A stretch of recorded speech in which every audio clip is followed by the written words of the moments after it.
E P F password ಮಾಡ್ತಿದ್ದೀರಾ? Password ಮತ್ತೆ create ಮಾಡಕ್ ಬರ್ತಿಲ್ವಾ? ಈ ವಿಡಿಯೋ ನೋಡಿ ಪಾಸ್ವರ್ಡ್ ಹೇಗೆ ಕ್ರಿಯೇಟ್ ಮಾಡೋದು ಅಂತ ಇ ಪಿ ಎಫ್ ನ ಈಸಿಯಾಗಿ ತೋರಿಸ್ಕೊಡ್ತೀನಿ. ಮೊದಲನೇದಾಗಿ ಇದಕ್ಕಿಂತ ಮುಂಚಿತವಾಗಿ ಯಾರ್ಯಾರು ನನ್ನ ಚಾನಲ್ನ ಸಬ್ಸ್ಕ್ರೈಬ್ ಆಗಿಲ್ಲ ಅವರು ತಕ್ಷಣ ಸಬ್ಸ್ಕ್ರೈಬ್ ಆಗಿ ಇ ಪಿ ಎಫ್ ನ ಬಗ್ಗೆ ಕೂಲಂಕುಷವಾಗಿ ಒಂದೊಂದು ವಿಡಿಯೋಗಳ ನಂತರ ನಿಮಗೆ ತಿಳಿಸ್ತಾ ಬರ್ತೀನಿ. ಮೊದಲಿಗೆ ಈ ವಿಡಿಯೋದಲ್ಲಿ ಪಾಸ್ವರ್ಡ್ ಕ್ರಿಯೇಟ್ ಮಾಡೋದು ಹೇಗೆ ಅಂತ ತಿಳಿಸ್ಕೊಡ್ತೀನಿ. ಮುಂದಿನ ವಿಡಿಯೋದಲ್ಲಿ ಹಾಗೆ ಬೇರೆ ಬೇರೆ ರೀತಿಯಾದ ಪಿ ಎಫ್ ನ ಪ್ರಾಬ್ಲಮ್ಗಳನ್ನ ನಿಮಗೆ ಹೇಗೆ ಸಾಲ್ವ್ ಮಾಡೋದು ಅಂತ ನಾನು ತಿಳಿಸ್ಕೊಡ್ತಾ ಹೋಗ್ತೀನಿ. ಮೊದಲಿಗೆ ಪಾಸ್ವರ್ಡ್ ಕ್ರಿಯೇಟ್ ಮಾಡೋದು ಹೇಗೆ ಅಂತ ಹೇಳ್ಕೊಡ್ತೀನಿ. ಮೊದಲಿಗೆ UAN ಅಂತ ಟೈಪ್ ಮಾಡ್ಕೊಬೇಕು. UAN ಲಾಗಿನ್ UN ಅಂತ ಟೈಪ್ ಮಾಡಿದ್ರೆ ಈ ತರ ಓಪನ್ ಆಗುತ್ತೆ.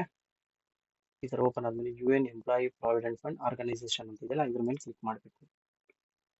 ಇದ್ರ ಮೇಲೆ ಕ್ಲಿಕ್ ಮಾಡಿದ್ರೆ ಈ ತರ ವೆಬ್ಸೈಟ್ ಓಪನ್ ಆಗುತ್ತೆ. ಇಲ್ಲಿ ಓಕೆ ಏನಾದರೂ ಮಾಡ್ಬೋದು, ಇಲ್ಲಿ ಎಂಟು ಮಾರ್ಕ್ ಆದ್ರೂ ಕ್ಲಿಕ್ ಮಾಡ್ಬೋದು. ಕ್ಲಿಕ್ ಮಾಡಿದ್ಮೇಲೆ ಇಲ್ಲಿ UN number, password, captcha ID ಕಾಣಿಸ್ತಿದೆಯಲ್ಲ, ನಿಮಗೆ ಪಾಸ್ವರ್ಡ್ ಕ್ರಿಯೇಟ್ ಮಾಡೋದು ಹೇಳ್ಕೊಡ್ಬೇಕು. ಮರೆತು ಬಿಟ್ಟಿದ್ದೀರಾ?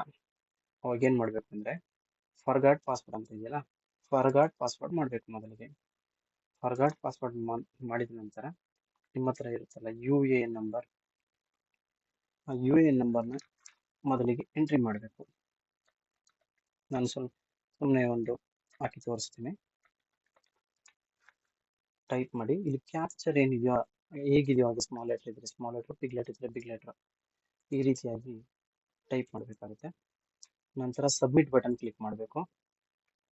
ಸಬ್ಮಿಟ್ ಬಟನ್ ಕ್ಲಿಕ್ ಮಾಡಿದ ತಕ್ಷಣ ಈ ತರ name, date of birth, gender ಅಂದ್ರೆ ಹೆಸರು, ಹುಟ್ಟಿದ ದಿನಾಂಕ, ತಿಂಗಳು ಮತ್ತೆ ವರ್ಷ, ಹಾಗೆ ಗಂಡ ಹೆಣ್ಣ ಅಂತ ಕೇಳುತ್ತೆ.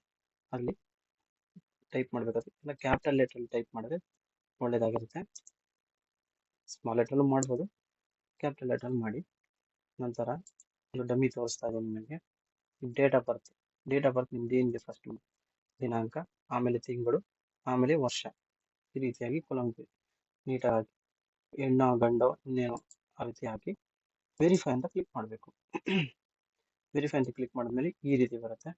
ಕ್ಯಾಪ್ಚರ್ ಆಧಾರ್ ನಂಬರ್ ಅಂತ ಕೇಳುತ್ತೆ. ಕ್ಯಾಪ್ಚರ್ ಅಲ್ಲಿ ಹೇಗಿದೆಯೋ ಕ್ಯಾಪಿಟಲ್ ಇದ್ರೆ ಸ್ಮಾಲ್ ಕ್ಯಾಪಿಟಲ್, ಸ್ಮಾಲ್ ಇದ್ರೆ ಸ್ಮಾಲ್, ಈ ರೀತಿಯಾಗಿ ಟೈಪ್ ಮಾಡ್ತಾ ಬನ್ನಿ.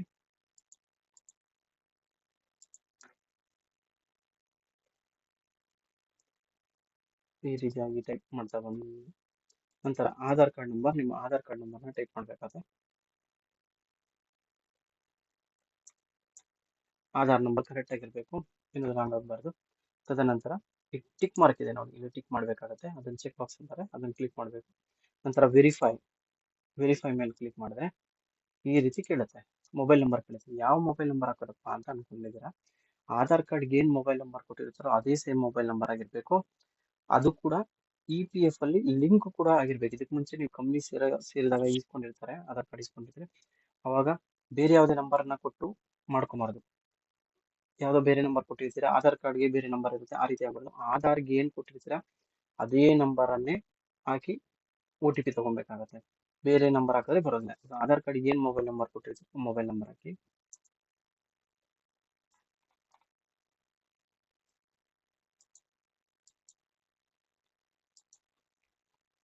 ಈ ರೀತಿ ಹಾಕಿ ಮತ್ತೆ ಚೆಕ್ ಬಾಕ್ಸ್ ಕ್ಲಿಕ್ ಮಾಡಿ ಗೆಟ್ OTP ಅಂತ ಮಾಡಬೇಕಾಗತ್ತೆ.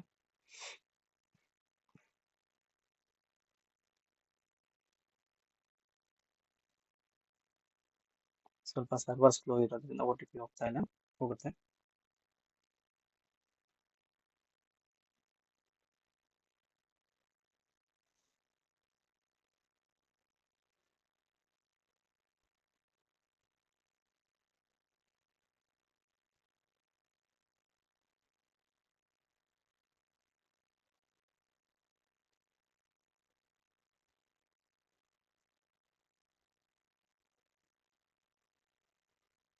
ಓಕೆ, ಸರ್ವರ್ ಪ್ರಾಬ್ಲಮ್ ಇರೋದ್ರಿಂದ ಗೆಟ್ OTP ತಗೊಂತಾ ಇಲ್ಲ.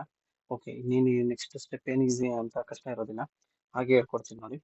ಗೆಟ್ OTP ಅಂತ ಕ್ಲಿಕ್ ಮಾಡಿದ್ರೆ OTP ನಿಮ್ಮ ಆಧಾರ್ ಕಾರ್ಡ್ಗೆ ಏನು ಮೊಬೈಲ್ ನಂಬರ್ ಕೊಟ್ಟಿರ್ತೀರ ಆ ನಂಬರ್ಗೆ OTP ಹೋಗುತ್ತೆ.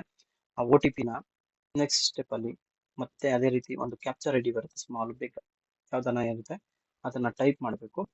ಟೈಪ್ ಮಾಡಿದ ನಂತರ ನಿಮ್ಗೆ ಏನು OTP ಬಂದಿರುತ್ತೆ, ಆಧಾರಿಂದ OTP ಬಂದಿರುತ್ತೆ, 6 ನಂಬರ್ ಬಂದಿರುತ್ತಲ್ಲ, 6 ನಂಬರ್ OTP-ನ ಹಾಕ್ಬೇಕು, ಎಂಟ್ರಿ ಮಾಡಬೇಕು. ಎಂಟ್ರಿ ಮಾಡಿದ ನಂತರ ಅದು okay button, submit button click ಮಾಡಬೇಕು. ಸಬ್ಮಿಟ್ ಬಟನ್ ಕ್ಲಿಕ್ ಮಾಡಿದ ತಕ್ಷಣ ನೆಕ್ಸ್ಟ್ ಪಾಸ್ವರ್ಡ್ ಕ್ರಿಯೇಟ್ ಮಾಡಿ ಅಂತ ಬರುತ್ತೆ. ಪಾಸ್ವರ್ಡ್ ಹೇಗಪ್ಪ ಕ್ರಿಯೇಟ್ ಮಾಡೋದು? ಅದು ನಾವು ಮೊಬೈಲ್ ನಂಬರ್ ಇನ್ನಿತರ ಯಾವುದೇ ರೀತಿ ಹಾಕಿದ್ರೆ ಅದು ತಗೊಳೋದಿಲ್ಲ. ಒಂದು ಸ್ವಲ್ಪ ವಿಚಿತ್ರವಾಗಿ ಹಾಕ್ಬೇಕಾಗತ್ತೆ. ಈಗ ನಿಮ್ಮ ಹೆಸರು ಏನೋ ಅನ್ಕೊಳ್ಳಿ, ಎಕ್ಸಾಂಪಲ್ ನವೀನ್ ಅನ್ಕೊಳ್ಳಿ. ಫಸ್ಟ್ ಈ ನವೀನ್ ಅನ್ನೋದ್ರಲ್ಲಿ 6 ಅಕ್ಷರ ಇರುತ್ತೆ. 6 ಅಕ್ಷರದಲ್ಲಿ ಒಂದು ಅಕ್ಷರ 6 ಆಗ್ಲಿ 8 ಆಗ್ಲಿ ಎಷ್ಟನ್ನ ಅದ್ರಲ್ಲಿ ಒಂದು ಅಕ್ಷರ ಕ್ಯಾಪಿಟಲ್ ಲೆಟರ್ ಆಗಿರ್ಬೇಕು. ಮೊದಲನೇ ಲೆಟರ್ ಕ್ಯಾಪಿಟಲ್ ಲೆಟರ್ ಆಗಿರ್ಲಿ. ಎಕ್ಸಾಂಪಲ್ ಇಲ್ಲಿ ವರ್ಡ್ ಅಲ್ಲಿ ತೋರಿಸ್ಕೊಡ್ತೀನಿ ನೋಡಿ ನಿಮಗೆ.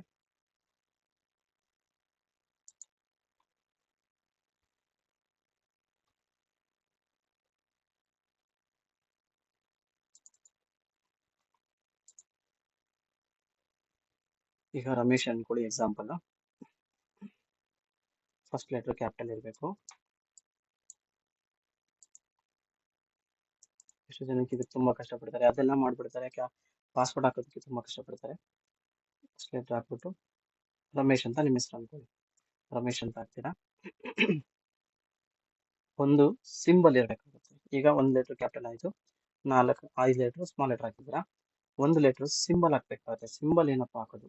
ಅಟ್ ಹಾಕ್ಬೋದು, ಡಾಟ್ ಹಾಕ್ಬೋದು, ಹ್ಯಾಶ್ ಹಾಕ್ಬೋದು, ಏನಾದರೂ ಆಗಲಿ, ಯಾವ್ದಾದ್ರು ಆಗಲಿ ಅಟ್ ಹಾಕೋಣ. ನಾವು ಅಟ್ ಹಾಕೋಣ. ಅಟ್ ಹಾಕ್ಬಿಟ್ಟು ಒಂದು ಅಂಕೆ ಬೇಕಾಗುತ್ತೆ ನಮಗೆ. ಅಂಕೆ ಅಂದ್ರೆ ನಂಬರ್ಸ್ ಬೇಕಾಗುತ್ತೆ. ನಂಬರ್ಸ್ ಏನಾದರೂ ಆಗಲಿ, ಎಕ್ಸಾಂಪಲ್ 4, 5 ಇಲ್ಲ ಒಂದೇನು ಹಾಕ್ಬೋದು. 2 ಹಾಕಿ, ಏನಾಗಲ್ಲ. 1, 2, 3 ಹಾಕಿ, ಏನಾದರೂ ಪರವಾಗಿಲ್ಲ. ಈ ರೀತಿ ಹಾಕಿ. ಸರ್ವರ್ ಪ್ರಾಬ್ಲಮ್ ಇರೋದ್ರಿಂದ ಮತ್ತೆ OTP ಬರಲೇ ಇಲ್ಲ. ಈ ರೀತಿ ಹಾಕಿದ ನಂತರ ಕೆಳಗೆ ಮತ್ತೊಮ್ಮೆ ಸಬ್ಮಿಟ್ ಬಟನ್ ಬರುತ್ತೆ. ಸಬ್ಮಿಟ್ ಬಟನ್ ಕ್ಲಿಕ್ ಮಾಡಬೇಕು. ಸಬ್ಮಿಟ್ ಬಟನ್ ಕ್ಲಿಕ್ ಮಾಡಿ ಮತ್ತೆ ಇಲ್ಲೇ ಸಕ್ಸಸ್ಫುಲಿ ಸಬ್ಮಿಟೆಡ್ ಅಂತ ಬರುತ್ತೆ, ಪಾಸ್ವರ್ಡ್ ಚೇಂಜ್ ಅಂತ ಬರುತ್ತೆ. ಆ ಪಾಸ್ವರ್ಡ್ ಚೇಂಜ್ ಅಂತ ಬಂದಾಗ ಮತ್ತೆ ಎಂಟರ್ ಆಗಬೇಕು. ಎಂಟರ್ ಆಗಿ UAN ಅಂತ ಮತ್ತೆ ಟೈಪ್ ಮಾಡಿ. ಇದು ಓಪನ್ ಆಗುತ್ತೆ. UN ನಂಬರ್ ಈಗೇನು ಕ್ರಿಯೇಟ್ ಮಾಡಿದ್ದೆಲ್ಲ ಪಾಸ್ವರ್ಡ್ನ ಹಾಕಿ ಕ್ಯಾಪ್ಚರ್ ಐಡಿನ ಹಾಕ್ಬಿಟ್ಟು ಸೈನ್ ಇನ್ ಮಾಡಿ. ಸೈನ್ ಇನ್ ಮಾಡಿದ್ರೆ ಮತ್ತೊಂದು ಬಾರಿ ಕೇಳುತ್ತೆ. ಪ್ರತಿ ಸಾರಿನೂ ಈಗಿನ ಐಡಿ ಹೊಸದಾಗಿ ಮಾಡಿರೋ ಸಾಫ್ಟ್ವೇರ್ ಅಲ್ಲಿ ಪ್ರತಿ ಬಾರಿ ಲಾಗಿನ್ ಆಗ್ಬೇಕಾದ್ರೂ ಕೂಡ ಕ್ಯಾಪ್ಚರ್ ಐಡಿ ಮತ್ತೆ OTP ಕೇಳ್ತಾನೆ ಇರುತ್ತೆ. ಮತ್ತೆ ಈಗ ಲಾಗಿನ್ ಆಗ್ಬೇಕಾದ್ರೆ ಮತ್ತೆ ಆಧಾರ್ ಕಾರ್ಡ್ OTP ಹೋಗುತ್ತೆ. OTP ಹಾಕಿ ಲಾಗಿನ್ ಮಾಡಿ. ನಿಮ್ಮ ಡೀಟೇಲ್ಸ್ ಅಂದ್ರೆ ಸರ್ವಿಸ್ ಎಷ್ಟು ಕಂಪ್ನಿಲಿ ಮಾಡಿದ್ದೀರಾ, ಎಷ್ಟು ಕಂಪ್ನಿಲಿದೆ, ಅಮೌಂಟ್ ಎಷ್ಟಿದೆ, ಅದ್ರ ಬಗ್ಗೆ ಎಲ್ಲ ತಿಳ್ಕೊಬೋದು. ದಯವಿಟ್ಟು ಸಬ್ಸ್ಕ್ರೈಬ್ ಮಾಡಿ.